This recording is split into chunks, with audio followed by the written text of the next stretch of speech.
branding yourself is super huge. Do it, it'll work, I promise. Don't be afraid to promote your shop. Too often, I think us artists are either intimidated by the other artists, or maybe we don't like the owner. Maybe there's just some kind of reason why we aren't promoting the whole shop. We're only promoting ourselves. Don't be afraid to promote the shop.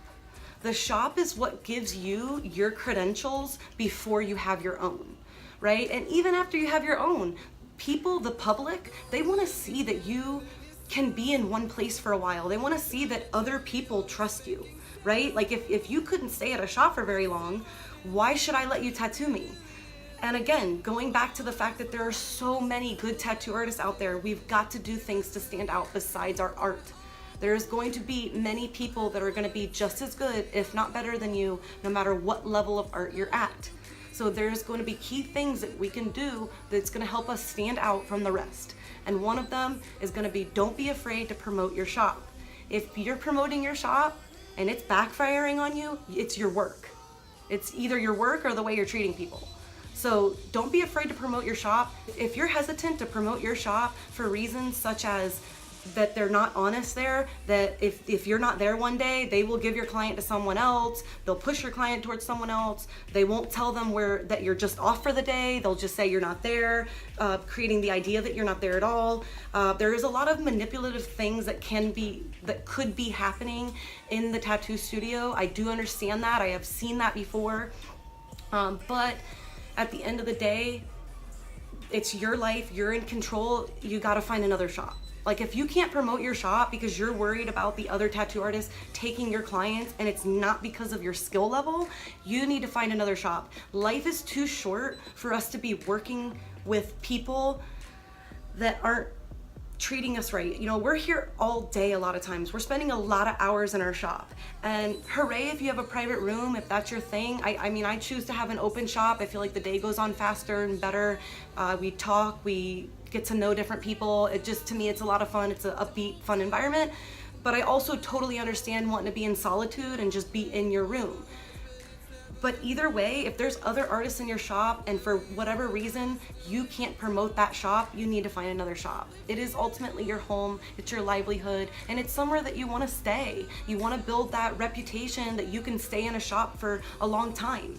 It's just like any other job. If you look at a resume and the person has been to 50 different jobs in the past 2 years, that doesn't look good. That says to me, I probably don't want to work with you because there is a common denominator in the fact that you've been to so many different jobs or tattoo shops, right? What's the common denominator? It's you.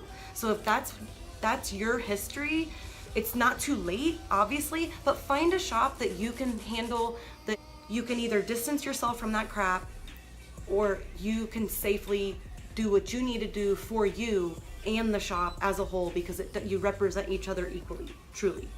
Also, you're going to want to make sure that you're on the right social media platforms for an artist.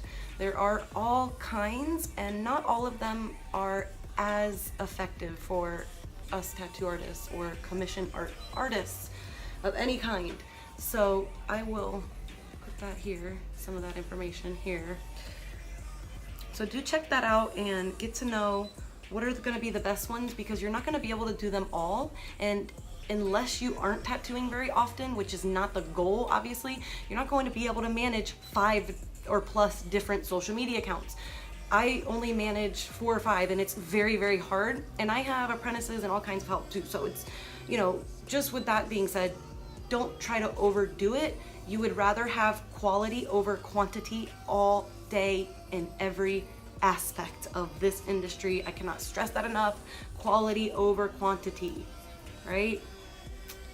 Trust me. Also, another thing, and if you check my social media, you will see that we just did this, we just started this. So while I do have the Wealthy Tattoo Artist Instagram, I have been using my personal Instagram for family and work.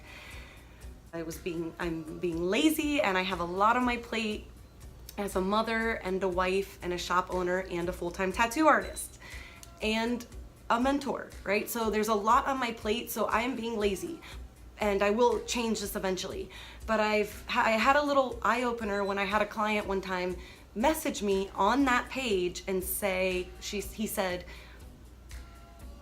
do you have a page with just your work on it? I was like, I don't, but I should.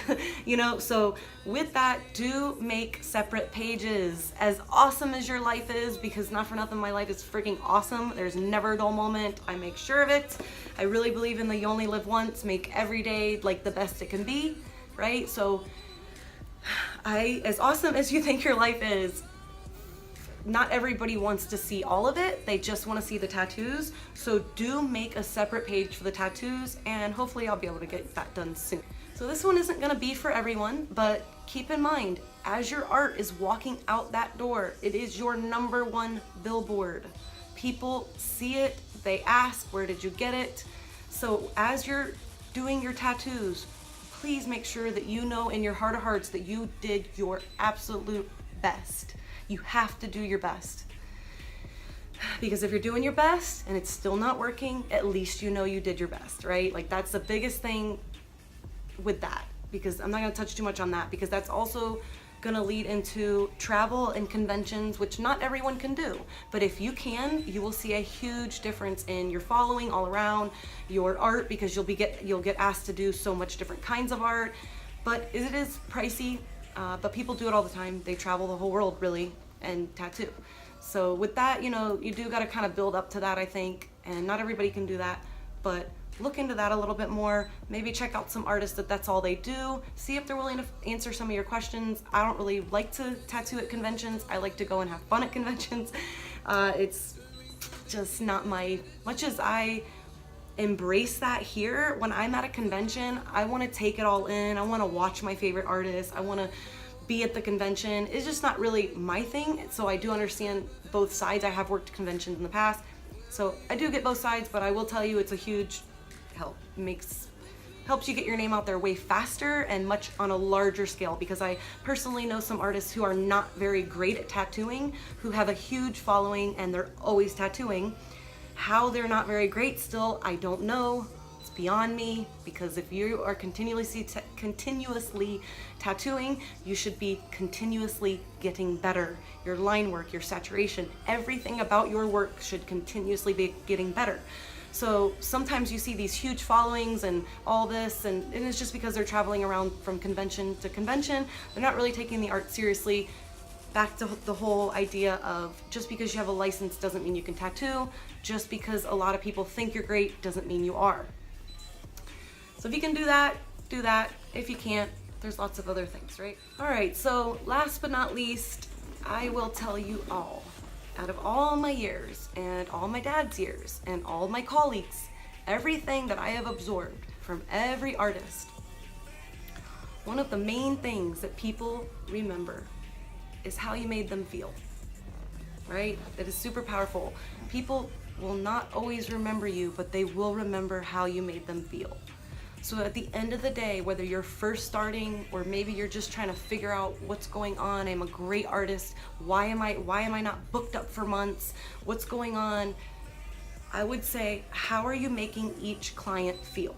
To break that down, are you treating sleeves different than small tattoos? Are you treating the $500 tattoo more importantly or more special or with more enthusiasm than the $50 tattoo or whatever your minimum is? That is the secret, because for those small little tattoos, that little lettering that you did that you're just almost tired of doing, or you're like, gosh, I'm not making that much money doing this, or whatever your mindset is going in behind that small tattoo, that small tattoo knows how many people. And I can't tell you how many times I have had people come in that want full custom sleeves that I couldn't believe it, that they hadn't even seen my work, and they were recommended by somebody I did lettering on. That just has blown me away. And again, I've seen it with colleagues, I've seen it just over and over again. They do these small tattoos because they made that person feel just as special as the person that came in and got a large custom piece. how cool the idea behind it was, you know, why they were getting it. Oh, that's really cool. I really like that. You know, it's important. Don't lie to them, but find something that you like about it. Tell them, and you know, make them feel special, because it's easy to find things that we like about the really big custom stuff, right? It's like, oh, this is fun, this is cool. But so find something cool about the small to medium stuff, because those people know people that know people that know people that want big, huge tattoos. Because there's even been times that I've had artists in here that were fairly new, and they would do a small lettering or something small on someone, and that same person or someone that knew that person would come back and want something that was completely out of the skill level of that artist. And they were pretty adamant about that artist doing it. And if I wasn't there to step in, or if that artist wasn't humble enough to say, hey, you know, that's a little bit out of my level so far, you know, I'm really only doing like simpler things. I'm really flattered. I want me to do that. But unfortunately, I can't do that kind of stuff yet. If you want to wait, that'd be great. If not, here's this artist. He or she does this, the style that you're looking for. But I have seen it with my own eyes, people coming in from very small tattoos to that in particular artist, asking for very large, very high level, high skill level tattoo work, and they really want that person to do it. Why? It wasn't because they did a great job on the little lettering tattoo.